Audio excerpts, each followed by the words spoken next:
Sabe aqueles dias que você começa bem motivada? Você já fez sua lista de tarefas, já tomou seu café e tá tudo pronto e mesmo assim você viu que aquele dia não rendeu, que você não conseguiu pensar direito, você ficou irritada, você tomou uma decisão, depois se arrependeu? E a primeira coisa que veio na sua cabeça foi: nossa, hoje o meu dia não foi bom, que preguiça, que falta de foco, e por que que eu sou assim? Nossa, quantas vezes eu já me fiz essa pergunta. E eu quero te propor uma outra pergunta. E se não fosse uma fraqueza sua? E se você estivesse tentando ignorar algumas leis? Como assim? Bom, essa foi a mesma pergunta que eu fiz quando esse assunto chegou até mim, tá? Então, existem algumas leis que governam o nosso corpo, a nossa mente e a nossa vida, tá? E são leis tão reais quanto a própria física, só que a gente acaba ignorando elas, tá? E a gente aprende o oposto, a se cobrar, a se motivar e a se disciplinar sem usar essas leis ao nosso favor. E eu entendi algumas coisas eu quero trazer para vocês nessa conversa de hoje, tá?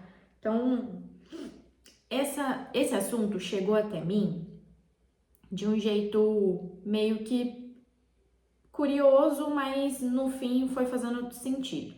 Eu estou estudando psicanálise e em uma das aulas o professor estava comentando alguns mecanismos de defesa que nós fazemos, que nós temos, e não são todos nós, tá? Algumas pessoas usam esse mecanismo de defesa, que é criar uma fantasia, um ideal de alguma coisa, para aquele desamparo que ela tá vivendo ali afetivo, tá? E isso, o que que acontece? A gente cria essas fantasias, mas acaba ignorando leis físicas e biológicas do nosso corpo e tá sempre criando um pensamento mágico e não olhando para a realidade de fato. Foi até esse ponto que chegou na aula e eu fui pesquisar profundamente o que seria então essas leis físicas e biológicas que ele estava falando, que seria o oposto da fantasia, desse pensamento mágico. E eu trouxe para vocês, tá? O resultado do meu estudo, da minha pesquisa e como eu estou entendendo, isso tá me trazendo mais autonomia sobre as minhas emoções, as minhas decisões, tá? E vendo a vida de uma forma diferente. Inclusive, isso vai repercutir na nossa qualidade de vida e no bem-estar, tá?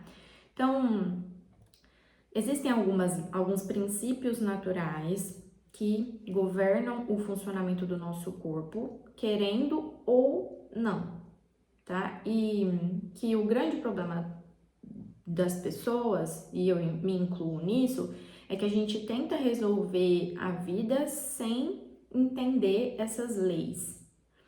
A gente vai sempre ali no esforço,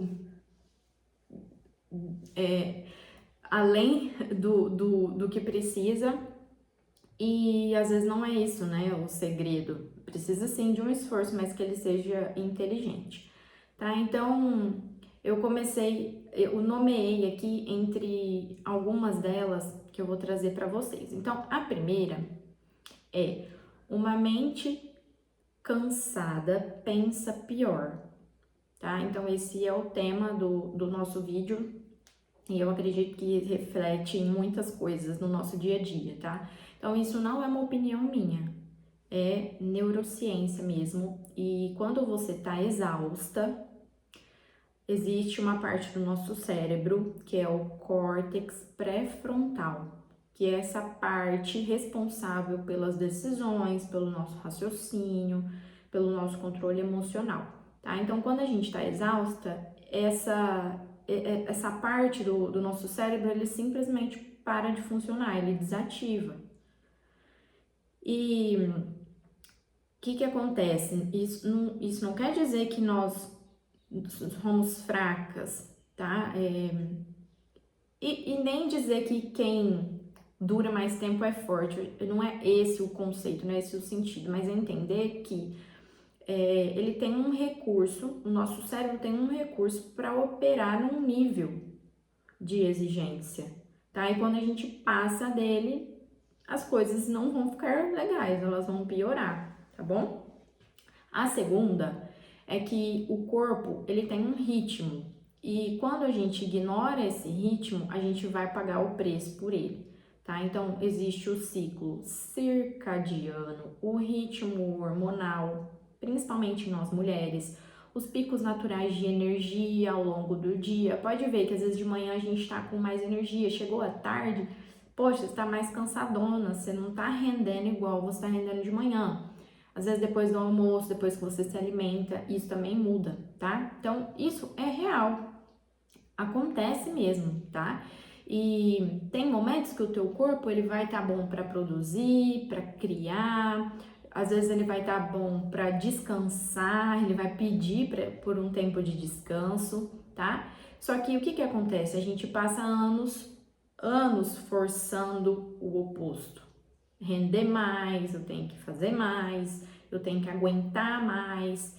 E um momento o nosso corpo, ele cobra, tá? Então, seja ansiedade, seja uma doença, às vezes uma sensação constante de que tem alguma coisa errada com a gente, e a gente acaba não sabendo o que é realmente, né, esse algo de errado. A terceira é que o sistema nervoso, ele não obedece às nossas intenções. Como assim? Tá? Ele obedece às nossas experiências, tá? Então, você pode querer mudar muito um padrão, mas se o sistema nervoso aprendeu que em determinada situação é um perigo para você, o que acontece? Você vai reagir antes de pensar. Você não vai pensar, teu corpo vai falar ali na hora que aquilo é perigoso, tá? E por isso que a gente acaba repetindo as coisas que não quer repetir, tá? E isso é biológico mesmo, tá? É um sistema que ele foi desenhado para nos proteger. E às vezes ele precisa ser reeducado com gentileza, com consciência, com paciência, tá? E a quarta, e essa me tocou muito. Ai, minha gata, vem aqui, filha da mãe. Aqui, gente, essa é a Bibinha. É a Bibinha, gente. Né, Bibinha? Fica aqui quieta. A quarta, e essa me tocou muito, é que nós somos seres de significado e não tem como a gente achar que não, né? Então, diferente de qualquer outro animal, a gente não sobrevive só com comida, água e abrigo. A gente adoece se não tiver um propósito, um porquê de fazer as coisas, tá? Então, a gente acaba murchando se não tem uma conexão real, se você não se sentir útil, se você não for honesta com você mesma, ou se você não fizer alguma coisa que faça sentido real para você. Não precisa fazer para os outros, precisa fazer para você, tá? E aqui eu quero trazer um exemplo de um livro do Viktor Frankl que eu li, que chama Em Busca de um Sentido, que ele sobreviveu a um campo de concentração, e lá ele fala que como que foi essa experiência, e ele mostra que o porquê dele e o porquê das pessoas aguentava qualquer como. Então, sentido não é um luxo, né? É uma necessidade humana fundamental, tá? E o que a gente faz com tudo isso? Ai, gente, eu vou estar estragando minha agenda. O que a gente faz com tudo isso, tá? Não é a resposta não é falar, então eu me rendo. ah, eu sou assim, não tem jeito. Não, não é bem assim, né, gente? A resposta é buscar o autoconhecimento de verdade, tá? Então, não é aquele autoconhecimento só de fazer o teu teste de personalidade. Isso também é bom, mas ele vai ser muito superficial, tá? O autoconhecimento que te faz entender como a gente funciona, quais são os nossos ritmos, o que, o nosso corpo pede quando a gente está ignorando, o que, os nossos padrões de comportamento estão tentando dizer pra gente. Isso eu indico a análise pessoal, ok? Para esse aprofundamento específico e personalizado, tá? Que é aí onde a gente para de ficar lutando contra a nossa natureza e começa a trabalhar em favor dela, tá? E isso com certeza vai mudar muitas coisas na sua vida. Então você vai começar a tomar decisões melhores e você vai parar de ficar, de esgotar, né? De brigar com essas leis que são inevitáveis, são reais, tá? Você vai aprender a descansar sem se sentir culpada, tá? Porque você vai entender que isso não é uma fraqueza. Você aprende a se observar antes de se cobrar, pensar antes de reagir. Você vai entendendo os seus padrões, tá? E você vai parar de se perguntar por que que eu sou assim. E vai começar a buscar isso como uma curiosidade, uma descoberta de você, tá? E aqui é o ponto importante. E eu quero trazer para vocês, é isso que eu trabalho na minha jornada de autoconhecimento, tá? Que é te ajudar a entender essas camadas profundas, tá? Para que você possa viver num lugar mais inteiro, mais consciente e mais livre. E se faz sentido para você, o link está na descrição e eu te espero lá.